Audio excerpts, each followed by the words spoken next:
Meninas, tudo bem com vocês? Estou muito, muito feliz em estar aqui mais uma vez. Estou feliz em poder fazer essa intermediação aí desse estudo e tem sido muito desafiador estudar Apocalipse, né, as 3 mensagens angélicas, mas tem sido ao mesmo tempo assim recompensador, né, o conhecimento e podermos nos firmar nessa esperança que Deus nos dá, né, da sua volta, e agora com o assunto de juízo, que é um assunto, assim, muito bom de se tratar, que às vezes a gente não gosta muito de falar, mas até o tema, né, fala a boa notícia do juízo. Eu quero dar aqui as boas-vindas para a Nádima, para a Ivete, para a Karina, e vamos já começar fazendo a nossa oração e vamos pedir a orientação do Espírito Santo. Querido Deus, amado Pai, nós queremos, Senhor, te agradecer porque podemos estudar a sua palavra. E queremos te agradecer porque o Senhor deixou para nós essa revelação maravilhosa do que está para acontecer e o que está acontecendo também, Senhor. Queremos te pedir a unção do Espírito Santo para que possamos compreender o que nós estamos estudando e colocar em prática o que for necessário para que nós possamos ter o caráter moldado para viver a eternidade ao seu lado. É o que te pedimos por Jesus. Amém. Amém. Bom, meninas, a boa notícia do juízo. É uma boa notícia? Será que é uma boa notícia? Vamos descobrir isso. Olha, vamos começar lendo a palavra do Senhor em Apocalipse 14, no verso 7, que diz assim: dizendo com grande voz, temei a Deus e dai-lhe glória, porque é vinda a hora do seu juízo, e adorai aquele que fez o céu, a terra e o mar e as fontes das águas.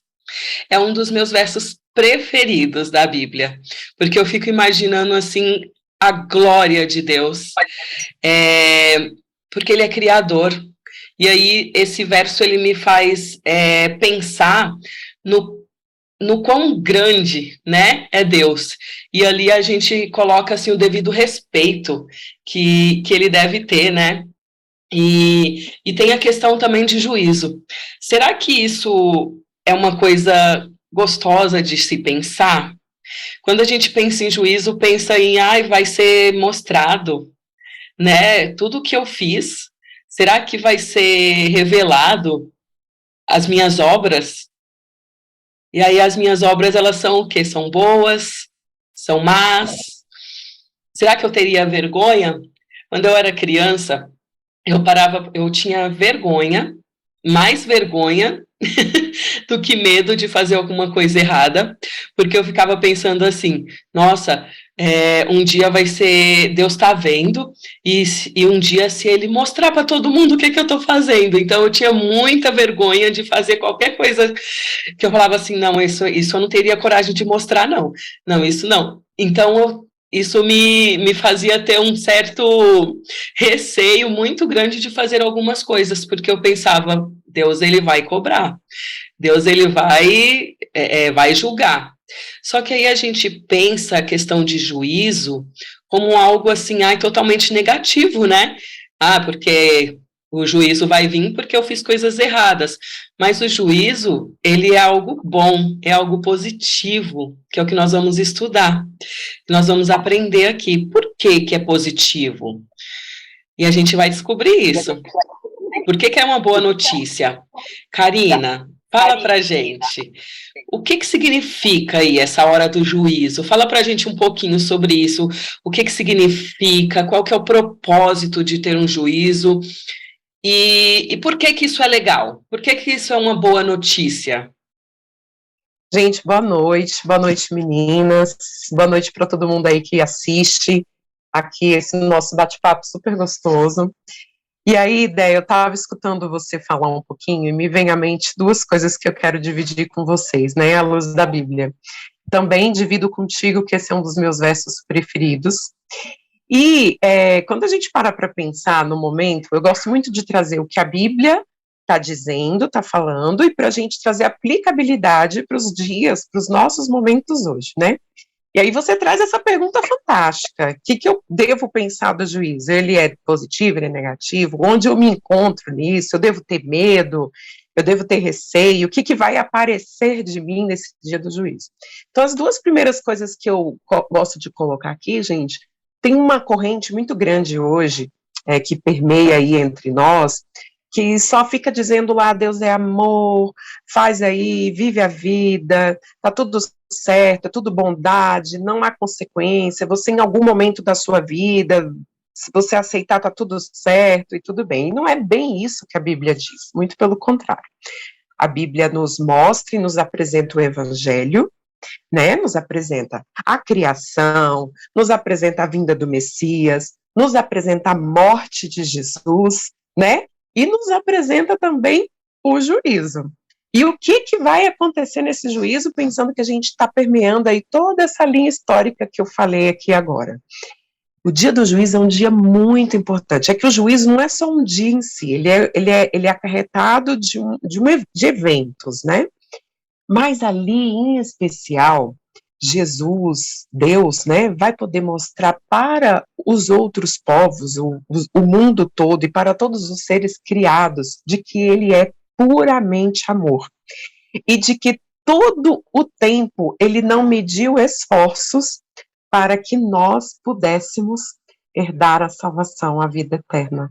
Então, o dia do juízo, ele é positivo, principalmente porque o caráter de Deus, porque não haverá mais dúvida alguma de que Deus fez todos os esforços até a morte de Jesus na cruz por nós. E aí é legal aqui, fazendo um link para a gente trazer aí o que significa essa hora do juízo, a gente pode pensar no cenário atual nosso, quando a gente tem um julgamento, o que tem lá? Narração, tem os advogados, tem o júri, né? O que a gente faz num julgamento normal? Apresentamos os fatos, então o que tem lá o que a gente entende como esse momento do juízo? Todo o registro dos nossos atos, das nossas obras. Ah, Karina, mas então eu vou ser julgado pelas minhas obras? Não é bem assim, não, mas as obras vão dizer se vão relatar minha lealdade, minha fidelidade a Deus. Elas vão dizer que a partir do momento que eu aceitei a Cristo, meu comportamento, as coisas que eu comecei a fazer, passaram a ser condizentes com aquilo que eu aceitei, né? Então, eu posso ir levar uma vida qualquer, de qualquer maneira, sem obediência, sem adoração correta, e aí no finalzinho eu digo aceitei, ok?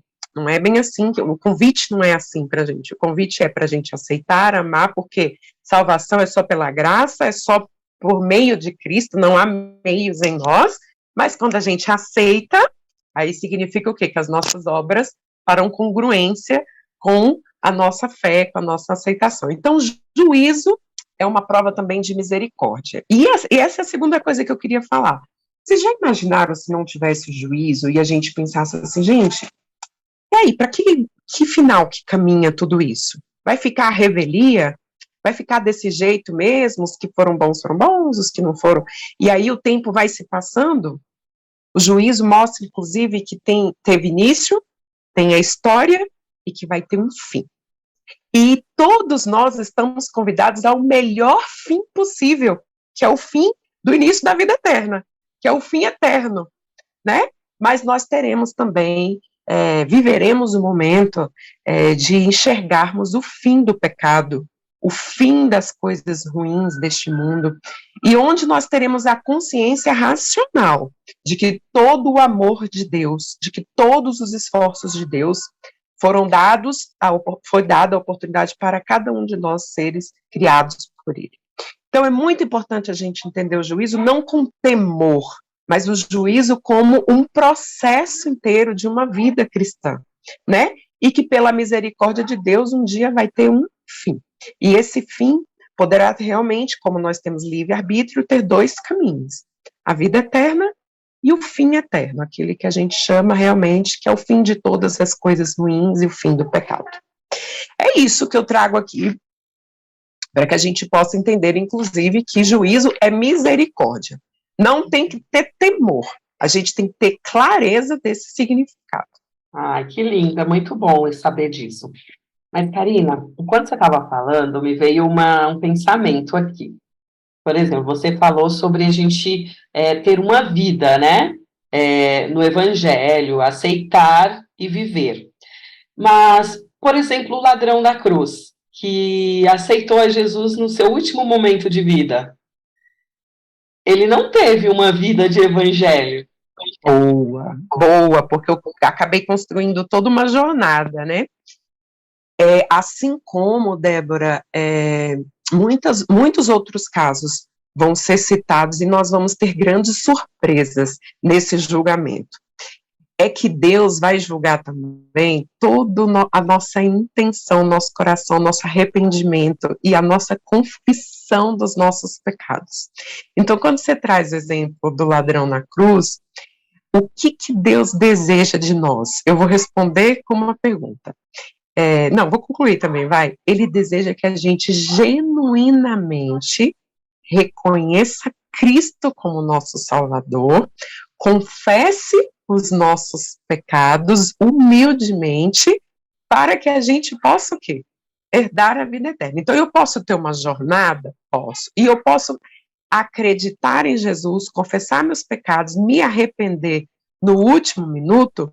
Sim, eu posso. Porque também, gente, Deus, ele é um pouco atemporal. Essa temporalidade toda, ela é para nós, humanos, criados, né? Amém. Então, aquele minuto, uma vida de 80, 90, 100 anos e uma vida de um bebê, para Deus, essa temporalidade existe porque ele é o criador de tudo. Então, é muito legal, muito obrigada por não deixar passar essa pergunta, porque senão alguém pode ficar pensando assim, nossa, eu tive uma vida toda errada, né, toda complicada, demorei de aceitar o evangelho, demorei de conhecer as verdades bíblicas, como é que fica para mim agora? Confessa, se arrepende, reconhece o Senhor Jesus Cristo de todo o seu coração, e todo aquele que nele crê não vai perecer, mas vai ter a vida eterna. Amém, que lindo, que lindo. Ai, gente, tá vendo como o juízo, ele não é algo tenebroso? É algo maravilhoso, é uma notícia boa. E então tem uma ligação, assim, única, né, com a misericórdia de Deus. É aí que eu acredito que entra a misericórdia. E assim, como a Esther sempre fala, né, da graça, entra a graça. Não tem como nós falarmos sobre juízo, sobre misericórdia, sobre amor, sem falar de graça. E a graça de Deus entra nesse momento. Eu não posso deixar para depois o que eu posso fazer agora. E nós já até estudamos em alguns estudos, né, passados sobre isso. Eu não posso deixar para depois, eu não sei quando vai ser o meu último suspiro. Então, eu preciso aceitar, né, o juízo, viver de acordo com o propósito que Deus tem para mim, aceitar, porque eu não sei como que vai ser daqui a pouco. O ladrão da cruz, ele teve aquela oportunidade naquele momento, aquele último momento, o suspiro de vida dele. Mas quem garante que eu vou ter essa oportunidade de arrependimento no meu último suspiro? Eu não sei quando vai ser, né? Muito bom, amei aí ter falado com você sobre o significado, o propósito e a misericórdia de Deus. E agora eu vou chamar aqui a Nádima para me ajudar, porque eu tô com eu trouxe bastante dúvidas, tá, meninas? Para vocês.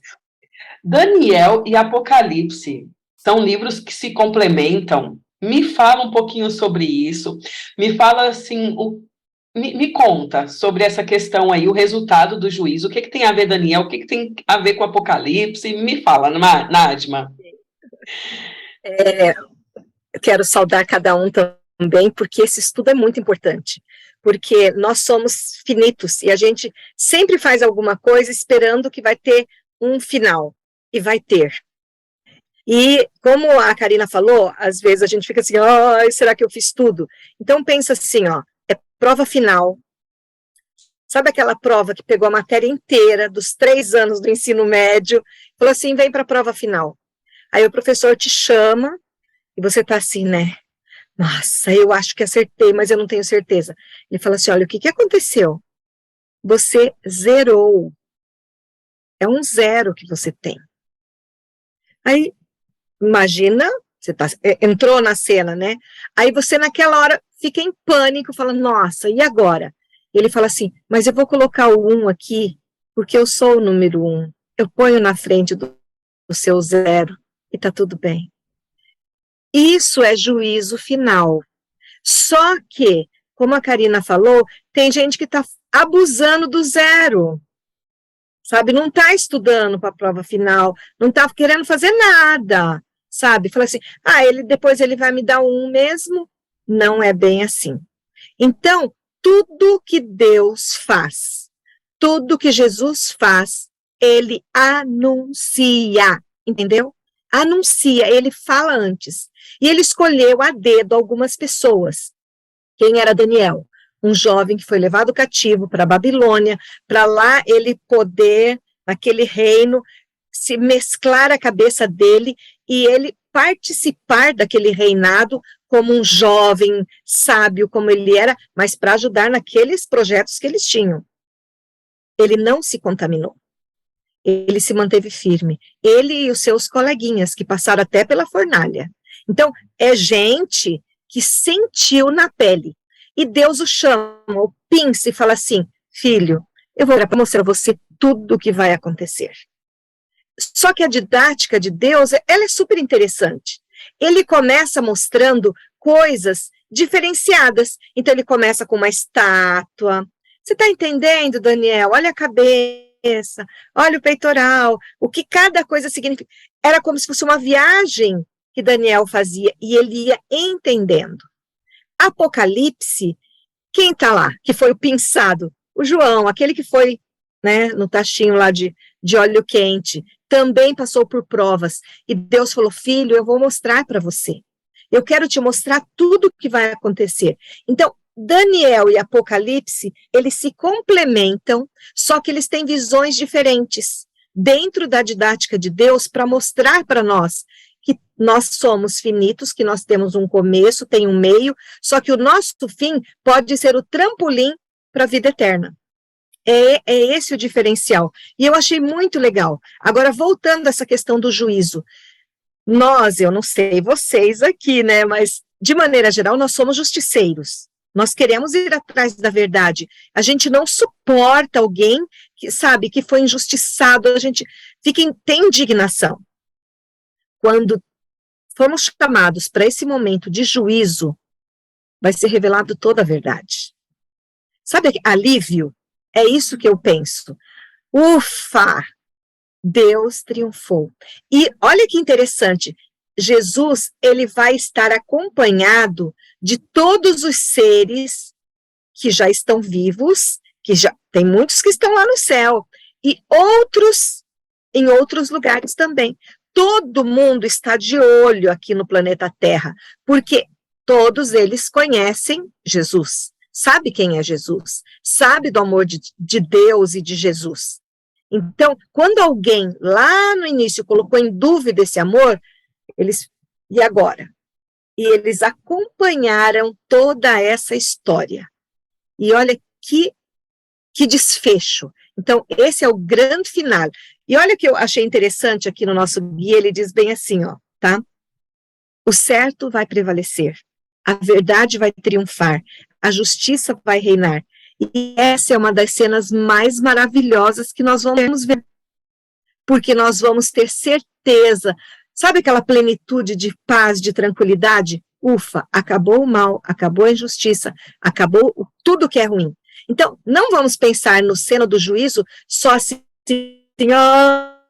mais um pecado, então, de logo, perdão. Por isso que a gente tem as noites, né, quando a gente vai deitar, põe a cabecinha no travesseiro, Senhor, limpa, hoje o negócio foi feio. Então, tira isso de mim, para que a gente possa entender. Uma outra coisa muito interessante de Daniel, que eles são complementares, tá? Um está apontando para os últimos dias da história da humanidade, de uma forma mais direta.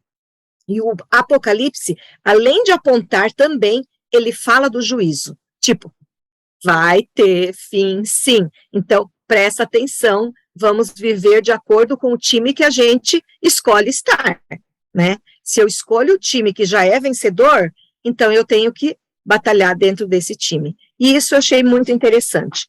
Tem mais um aspecto que eu achei muito legal, que fala que João, ele também, na sua visão, então, Daniel teve uma visão, e o João também teve uma visão. É como se tivesse uma porta aberta. Eu fiquei imaginando a cena, uma porta aberta, e falei assim, olha por aqui. E ele olhou, e ele viu. Então, ele viu o trono de Deus, ele viu o santuário, ele foi vendo as coisas do céu. Olha que encantador.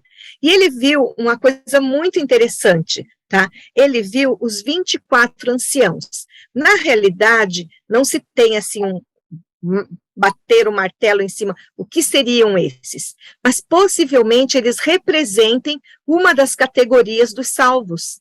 Pode ser, inclusive, aqueles que ressuscitaram quando Jesus ressuscitou, quando Jesus foi para o céu, e eles foram com Jesus, não sabemos exatamente, mas nós sabemos que haverá categorias de pessoas, dependendo do sofrimento que tiveram, dependendo do testemunho que deram, de como viveram aqui, lá nós vamos ter essa representação. Então, eu achei isso muito lindo, é mais amor e graça, dizendo assim, você sofreu mais.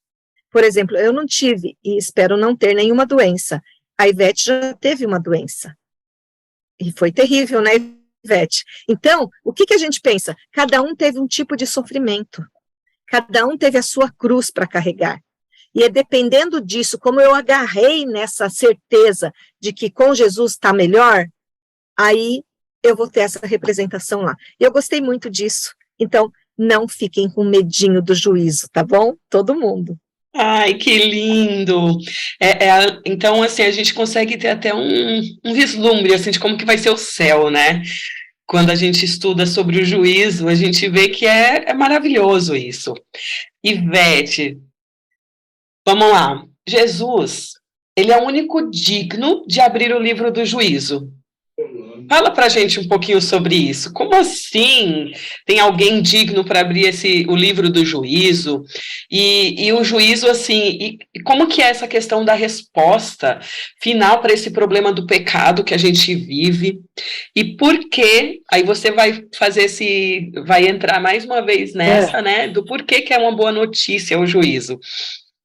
Tá bom. Nossa, foram muitas perguntas. Tá bom, mas vamos lá. Eu acho que por que o juízo é uma coisa boa, as meninas já deixaram muito claro isso daí, né? Não precisa ter medo, olha, tem uma partezinha que eu grifei aqui que diz assim, olha, o objetivo do juízo não é revelar o quanto nós somos maus, mas revelar o quanto Deus é bom. Olha que fantástico isso, não é?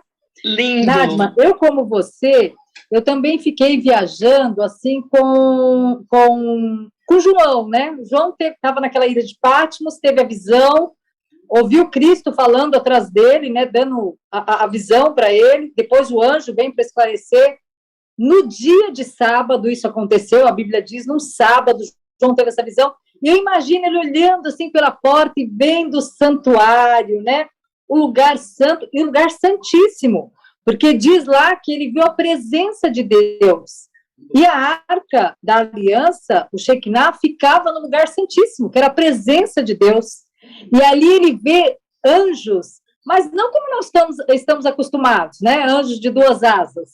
Ele vê anjos com 6 asas. E eles estão ali louvando a Deus e dizendo santo, santo, santo. Eu fiquei imaginando essa cena linda, e não é para menos, João ficou, acho que, estarrecido. E olha o que diz, eu vou ler isso aqui na Bíblia para vocês, Apocalipse 5, de 1 a 3. Olha o que João viu. Viu um livro em forma de rolo na mão direita daquele que está sentado no trono. Estava escrito dos 2 lados e selado com 7 selos. Vi também o anjo poderoso chamando em voz alta, como um trovão. Há alguém que possa abrir o livro, que possa romper os seus selos? O livro era como se fosse um pergaminho, ele era enrolado. E a Bíblia diz que ele era escrito dos 2 lados e que tinha 7 selos. Os selos são os momentos ali da história, né, do povo de Deus. E ali João fica sabendo que ninguém pode abrir aquele livro, ninguém pode abrir aqueles selos. E aí João fica desesperado, aquilo era muito importante. E a Bíblia diz que João começou a chorar. Olha o tamanho do desespero dele, ele também queria. E aí o anjo diz, mas ninguém aqui pode. Até que um outro anjo, mais poderoso, diz assim, olha, Vou ler para você na Bíblia. É Apocalipse 5:3. Não havia ninguém no céu, ninguém na terra, ninguém no mundo inferior que pudesse abrir o livro e ler o que estava escrito. Mas quando João começou a chorar, ele diz assim, olha, não chore, olhe, o leão da tribo de Judá, a raiz da árvore de Davi, venceu. Ele pode abrir o livro e romper os selos. Então olhei para o trono, vi os animais e anciãos à volta dele e vi o cordeiro, abatido, mas ainda de pé. Puxa vida, no mesmo momento que o anjo diz assim, olha, peraí, eu sei quem pode abrir. É o leão da tribo de Davi. Jesus era descendente da tribo de Davi. O leão, mas aí diz que João virou e viu um cordeiro. Como assim? Era leão ou era cordeiro? Então, olha, só aquele que foi cordeiro é que poderia abrir os 7 selos. Porque Jesus, ele foi o cordeiro que morreu em nosso lugar. E olha que o número 7, ele aparece muito em Apocalipse, né? 7 selos, 7 igrejas, 7 trombetas, 7 pragas. Então, o número 7 é bem representativo, né? Daí os 7 selos. E aí diz que o Cordeiro de Deus é o único que pode abrir. Porque antes de ser o leão, ele foi o cordeiro que morreu no meu lugar. Ele foi aquele que deu a vida por mim. Por isso que ele é digno de abrir os 7 selos.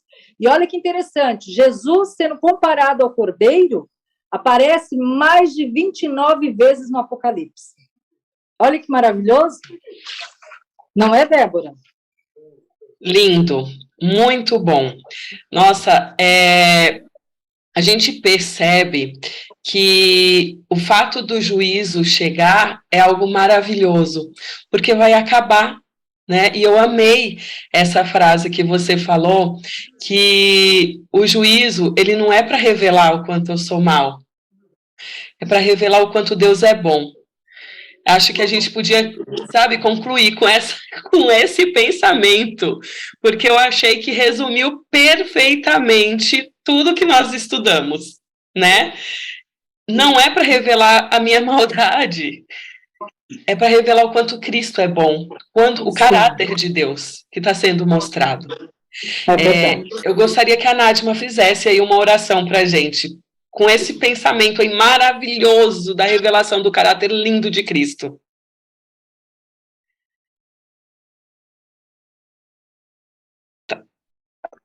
Antes da oração, eu quero também dar mais uma pitadinha, que eu acho que seria o meu post-it, mas o meu post-it hoje estava tão pequenininho que não daria para escrever, que diz assim, ó, embora os seguidores de Cristo tenham cometido pecado, então assim, ó, pensa assim, embora eu, como seguidora de Cristo, tenha cometido pecado, não se entregaram ao domínio do mal. Olha a diferença. Então, embora eu possa ter deslizes de pecado, porque eu estou contaminada por ele, eu não me deixei, eu não mergulhei nesse mundo do mal. Eles abandonaram os pecados e buscaram o Senhor com humildade e contrição, e o divino advogado pleiteia em seu favor. Tem alguém defendendo a gente. Ela foi só uma escorregadinha, ela já está levantando, e assim vai. Mas é isso mesmo. Vamos orar, então? Querido Deus, nosso Pai, nós te louvamos, porque é muito amor, é uma graça tremenda que chega até nós nesse momento como um presente num mundo cheio de maldade, onde muitas pessoas realmente mergulharam no mal. Que nós, Senhor, possamos estar com os bracinhos erguidos e pedindo socorro, Senhor, nos tira desse mal. Nós não queremos ficar neste mundo cheio de lama, mas não olhe a nossa sujeira, Senhor. Olhe para Jesus Cristo, que é o nosso Salvador, o Cordeiro de Deus, que tira o nosso pecado. Ele é o nosso número em nossa vida, para nos transformar no 10 que nós precisamos. Amém. Nos ajude, Senhor, para que nós possamos ver essa graça e esse amor na nossa vida. Rogamos por Jesus. Amém. Amém. Amém. Que lindo. Se tornou muito leve o assunto, né? Foi gostoso. Obrigada, meninas. Amei. Acredito que vocês também gostaram de participar conosco aqui. Deus possa abençoar-nos cada dia mais. Amém.